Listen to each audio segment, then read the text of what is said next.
काजल, जो कि 36 year old एक टीचर हैं, अपनी ज़िंदगी में माँ हैं, पत्नी हैं और डायबिटीज़ की मरीज हैं। काफ़ी काम का दबाव रहता है, तो इसलिए वो जल्दी सुबह सुबह वो सोचते हैं कि मेटफॉर्मिन की गोली खाली पेट ले लेती हूँ, जल्दी से इसे निपटा देती हूँ, दिन भर काम करती रहूँगी। लेकिन इससे उनको दिक्कत होना शुरू हुआ। सबसे पहले बात हम करेंगे मेटफॉर्मिन की। यह डायबिटीज़ के मामलों में सबसे ज़्यादा इस्तेमाल की जाने वाली दवा है। लेकिन क्या हर मामले में यह दवा शुरू करनी होती है? इंडियन केस सिनेरियो में भी जो क्लिनिकल ट्रायल्स हुए ये बताते हैं कि HbA1c 7% से जब ऊपर हो जाता है तो मेडिसिन लेने की ज़रूरत पड़ती है।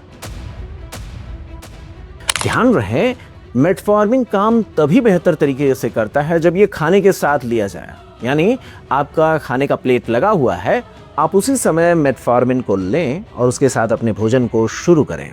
यहाँ पर हम बहुत सी ऐसी बातों के रहस्य आपके सामने रखेंगे कि कोई दवा कैसे काम करती है, उसको लेने का सही टाइमिंग क्या है, ये सारी चीज़ें आपके लिए बेहद ज़रूरी हैं। नमस्कार दोस्तों, आज हम बात करेंगे डायबिटीज़ की मेडिसिन को लेने का सही तरीका क्या होता है। आपने कभी सोचा है दवा की असली शक्ति उसके टाइमिंग में छिपी हुई होती है?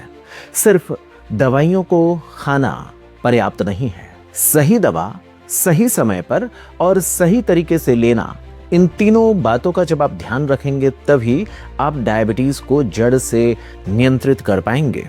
यह बात न सिर्फ डायबिटीज बल्कि हाइपरटेंशन, हाई ब्लड प्रेशर की दवाइयों के अलावा हर मामले में इसी तरीके की बातें लागू होती हैं। चलिए बात करते हैं डायबिटीज पर। तो आज हम सिर्फ अमेरिकन डायबिटीज एसोसिएशन ADA या फिर European association for the study of diabetes EASD की बातों पर सिर्फ फोकस नहीं करेंगे, बल्कि आज हम भारतीय संदर्भ में अपने इंडियन सिनेरियो में ICMR, Indian council of medical research के प्रोटोकॉल और इसके साथ ही साथ दुनिया भर में जो ग्लोबल ट्रायल्स हुए हैं उनके आधार पर एक फैक्ट्स पर आधारित चर्चा यहाँ पर हम करने वाले हैं। यहाँ पर हम बहुत सी ऐसी बातों के रहस्य आपके सामने रखेंगे कि कोई दवा कैसे काम करती है, उसको लेने का सही टाइमिंग क्या है, ये सारी चीज़ें आपके लिए बेहद ज़रूरी हैं। तो क्या आप पूरी कहानी को सुनने के लिए तैयार हैं? अगर आप तैयार हैं तो वीडियो को अंत तक ज़रूर देखिएगा, क्योंकि यह वीडियो आपके जीवन से जुड़ा हुआ है। सबसे पहले बात हम करेंगे मेटफॉर्मिन की। यह डायबिटीज़ के मामलों में सबसे ज़्यादा इस्तेमाल की जाने वाली दवा है। लेकिन क्या हर मामले में यह दवा शुरू करनी होती है? इस बात को आपको जानना चाहिए। हालांकि किसी भी मेडिसिन की शुरुआत आप बिना डॉक्टर के सलाह के कभी नहीं करेंगे। यह बेसिक इंफॉर्मेशन सिर्फ आपके नॉलेज को बढ़ाने के लिए दी जा रही है। लेकिन किसी दवा को शुरू करने से पहले या दवा के डोजेस को बदलने से पहले बिना डॉक्टर की सलाह के कभी भी आप अपने आप से कोई निर्णय नहीं लेंगे। तो पहला सवाल तो यही है कि मेडिसिन शुरू कब करें।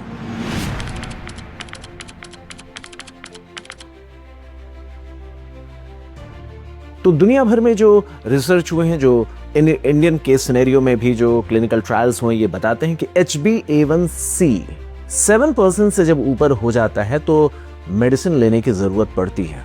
ध्यान रहे, मेडिसिन आप खुद से इसलिए नहीं तय करेंगे क्योंकि डायबिटीज सिर्फ शुगर का नंबर नहीं है।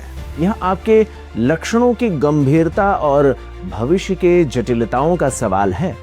इसलिए इन सारी बातों का ध्यान रखते हुए आपको मेडिसिन बिना डॉक्टर की जानकारी के शुरू नहीं करना है। अगर किसी व्यक्ति का HbA1c 7% से कम है तो आप खुद से इसे कंट्रोल कर सकते हैं, क्योंकि इसमें डाइट, एक्सरसाइज और वजन को घटाने से काफी हद तक राहत मिल जाती है।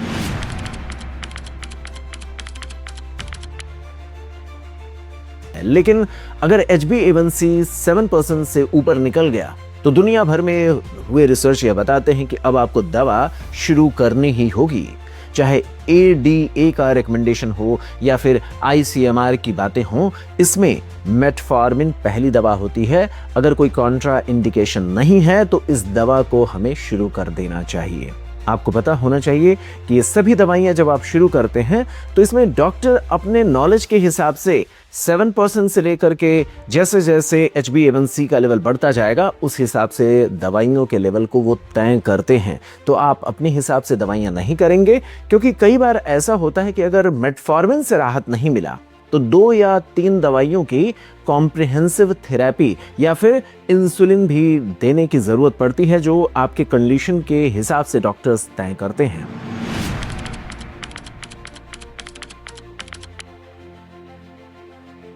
कई बार पेशेंट गलती करते हैं, डॉक्टर के बताए गए हिसाब से दवाइयां नहीं लेते हैं। उसी बात को जागरूक करने के लिए हम वीडियो बनाया गया है, जैसे काजल की गलती, जो कि एक हमारी पेशेंट रही हैं जिन्होंने मेटफॉर्मिन के मैकेनिज्म ऑफ एक्शन को नहीं समझा, तो खुद से ही दवा लेना जब अपने हिसाब से उसकी टाइमिंग को सेट कर लिया तो इसके कारण उनको कई सारी समस्याएं आई। इसलिए काजल की कहानी से आपको यह जानकारी मिलेगा कि दवा कैसे लेना चाहिए।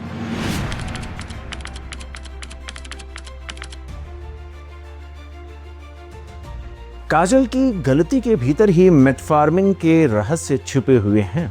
काजल, जो कि 36 ईयर ओल्ड एक टीचर हैं, अपनी जिंदगी में मां हैं, पत्नी हैं और डायबिटीज की मरीज हैं। काफी काम का दबाव रहता है, तो इसलिए वो जल्दी सुबह सुबह वो सोचती हैं कि मेटफॉर्मिन की गोली खाली पेट ले लेती हूँ, जल्दी से इसे निपटा देती हूँ, दिन भर काम करती रहूंगी। लेकिन इससे उनको दिक्कत होना शुरू हुआ। क्या? पेट में जलन, मतली यानी नौजिया जैसे सेंसेशन, कई बार उनको उल्टी भी होना शुरू हो गया। इससे वो दवा के प्रति वो रिलक्टेंट होने लगी, वो दवा छोड़ देने के लिए सोचने लगी, क्योंकि समस्या ये भी थी कि जो HbA1c पहले उनका 8.5 था, वो अब 8.2 के आसपास ही रहा, यानी दवा भी ज्यादा इफेक्टिव नहीं रहा। इसका मतलब ये हुआ कि जो मेटफॉर्मिन मेडिसिन है उसको लेने में वो गलती कर रही हैं। इस वजह से उनका HbA1c भी कंट्रोल होकर के नीचे नहीं आ रहा है और उनको कई तरीके की समस्याओं का सामना करना पड़ रहा है।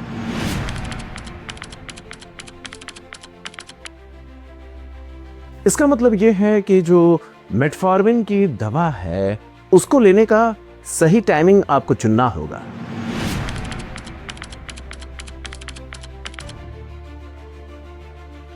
और इसके अलावा जो हमारे जागरूक व्यूअर्स हैं उनको यह जानना होगा कि मेटफॉर्मिन काम कैसे करता है, इसके मैकेनिज्म ऑफ एक्शन को समझना होगा। यह मेडिसिन दुनिया भर में इतनी सेफ क्यों है, इसको भी आप आसानी से समझ पाएंगे। मेटफॉर्मिन हमारे लीवर का एक गार्ड के तौर पर काम करता है। सामान्य तौर पर जब किसी पर्सन में डायबिटीज की समस्या होती है तो उसमें 2 चीजें होती हैं। एक तो जो सेल्स होती हैं, हमारे शरीर की जो यूनिट्स जिन्हें हम सेल्स कहते हैं, उनमें ग्लूकोज नहीं पहुंच पाता है। जब ग्लूकोज नहीं पहुंचेगा तो सेल्स को एनर्जी के लिए जो ग्लूकोज की आवश्यकता है वो पूरी नहीं होगी, सेल्स भूखी रह जाएंगी और जो ग्लूकोज है वो पूरी तरीके से ब्लड में घूमता रहेगा, ब्लड में फ्लो होता रहेगा, लेकिन वो सेल के भीतर नहीं जा रहा है। क्यों नहीं जा रहा है? क्योंकि इंसुलिन की बात या इंसुलिन जो हार्मोन होता है उसके द्वारा आने वाले सिग्नल को सेल्स महसूस नहीं कर पा रही हैं। इंसुलिन के सिग्नल के खिलाफ रेसिस्टेंस डेवलप हो गया। इंसुलिन के कहने के बावजूद भी सेल्स अपने भीतर ग्लूकोज नहीं ले पा रही हैं। मेटफॉर्मिन यही करता है, वह इंसुलिन के सिग्नल के सेंसिटिविटी को बढ़ा देता है। इससे सेल्स आसानी से ग्लूकोज को अपने अंदर लेना शुरू कर देती हैं। इसका मतलब यह हुआ कि मेटफॉर्मिन इंसुलिन की मात्रा को नहीं बढ़ाता है, जो ऑलरेडी हमारे ब्लड में घूम रहा इंसुलिन होता है उसकी उपयोगिता को बढ़ा देता है, उसके सेंसिटिविटी को बढ़ा देता है, जिसके कारण सेल्स ब्लड से ग्लूकोज को अपने भीतर लेना शुरू कर देती हैं। यह मेटफॉर्मिन का पहला काम।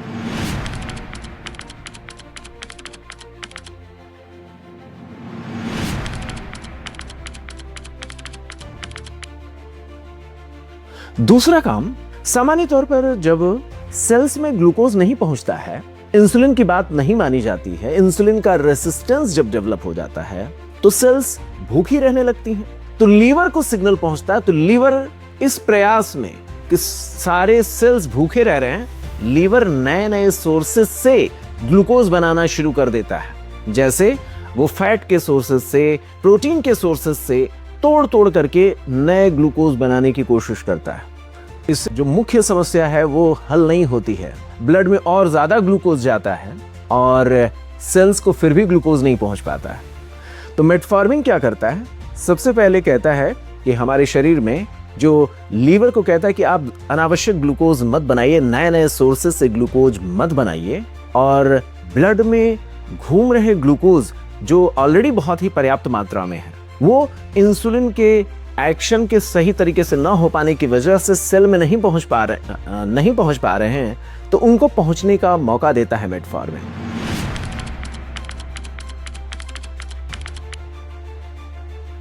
तो इससे ब्लड में घूम रहा ग्लूकोज सीधे तौर पर सेल्स में जाने लगता है। सेल्स में जो एनर्जी की आवश्यकता होती है वो मशीन पूरी तरीके से स्टार्ट हो जाते हैं और लीवर नए सोर्सेस से ग्लूकोज नहीं बढ़ाता है, तो ब्लड में ग्लूकोज नहीं बढ़ता है।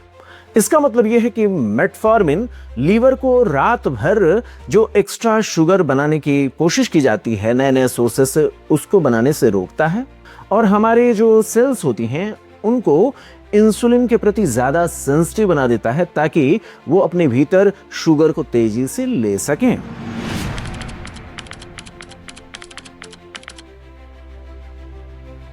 ध्यान रहे, मेटफॉर्मिन काम तभी बेहतर तरीके से करता है जब ये खाने के साथ लिया जाए।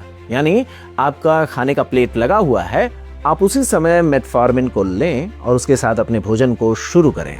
अगर आपने पहले इसे ले लिया, जैसा कि काजल कर रही थी, खाली पेट उसे ले लेती थी, तो इससे होगा क्या? दवा तेजी से एब्जॉर्ब होगा और जो हमारा गैस्ट्रो इंटेस्टाइनल ट्रैक्ट है उसमें इरिटेशन कॉज करता है। इसके कारण मतली यानी नौजिया का सेंसेशन और कई मामलों में उल्टी जैसी समस्याएं भी काजल को हो रही थी इस मेडिसिन को लेने के साथ। तो इसीलिए भोजन करने के साथ ही इसे स्टार्ट करना चाहिए, इसे लेना चाहिए। दुनिया भर में, भारत में भी जो रिसर्च हुआ उससे ये पता चला है कि भोजन के साथ अगर मेटफॉर्मिन लिया जाता है तो GI गैस्ट्रोइंटेस्टाइनल साइड इफेक्ट 50% तक कम हो जाते हैं। काजल ने जब इस बात को माना तो 3 महीने बाद जो उनका HbA1c 8.4 था वो घट करके 6.9 तक पहुंच जाता है। तो इस आधार से हम समझ सकते हैं कि दवा का सही समय पर इस्तेमाल करना दवा के इफेक्ट को बहुत ही अच्छे तरीके से इंश्योर करता है।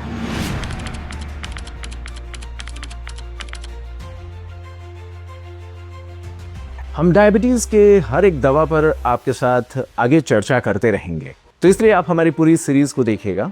मेटफॉर्मिन की जो हम बात कर रहे थे, तो इससे कितना HbA1c के कम होने का संभावना रहता है। तो इससे HbA1c 3 महीने के बाद जब आप कराएंगे, सही तरीके से दवा लेते हैं, तो करीब 1% से लेकर के 1.2% तक HbA1c के कम होने का मामला देखा जाता है। बहुत ही अच्छी मेडिसिन है और ध्यान यह भी रखना है कि खाना खाने के साथ ही इसे ले लेना है। हम कई सारे और भी मेडिसिन पर आगे बात करेंगे।